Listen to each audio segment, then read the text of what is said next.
Good evening, my ghouls and gargoyles, and welcome to another episode of the Dark Files. In this first episode ever, we're going to cover the Midget Mansion.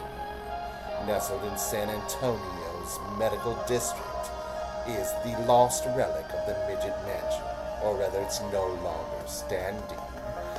The Gillespie family first came to San Antonio via New York in the 1920s. He was a wealthy man and wanted the best of everything for his family. However, things took a rotten turn for the Gillespies, and not more than 20 years later, he was poor as a mouse and sold the palatial mansion to the Denore family. Mr. Denore was a wealthy man who had made his living starring in various Hollywood films as a midget, is what they were called at the time, but now more popularly referred to as the little people.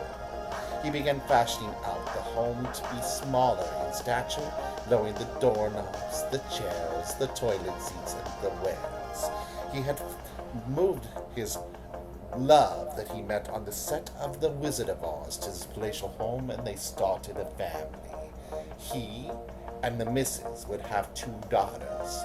The two daughters would not bear the curse of the small size, and they began to detest living in such cramped, small quarters. They would hire often staff that were of small stature, but also hired regular staff as well. They built homes on the stead, but they built them in the nature that a small person would want to live, even for the guest quarters, which did cause some strife. Then, one night, in a fit of rage, it is rumored that Mr. Denore came in and took a knife and slashed his wife, then his daughter, then his other daughter's throats, dragging them up to the stairs and putting them in the master bedroom closet. In grief and sorrow, after realizing what he'd done, took the knife and slashed his own throat. Several days passed. The neighbors would ask that the cops do a safety check. When officers arrived at the scene, they found nothing on the first floor. With weapons drawn, they went to the second floor, finding Mr. Denore in his own pool of blood. And there, in the closet, they found the scratches in the wall, in the wood, and the blood splatter. Notes written, "Help me," obviously by one of the daughters who had not died prior to the fray. So, my ghouls and gargoyles, I ask you, is it a tale of fact or fiction? Sitting today in our place is what remains. A street with quaint neighborhoods, manicured lawns, and perhaps buildings that still pay an homage to the old relic of the homes that used to sit there, the palatial Denore Mansion. On this drive that might be quaint, or this walk that might be quaint, do the ghouls still rise? Do the servants that were caught in the fire of their own making, do you hear their cries at night? Do you hear the cries of Mr. Denore's daughters asking for mercy? Perhaps you think he didn't use a knife at all. Instead, as some said, used an axe, and you can still hear the whack of the axe as it's being ground upon bone.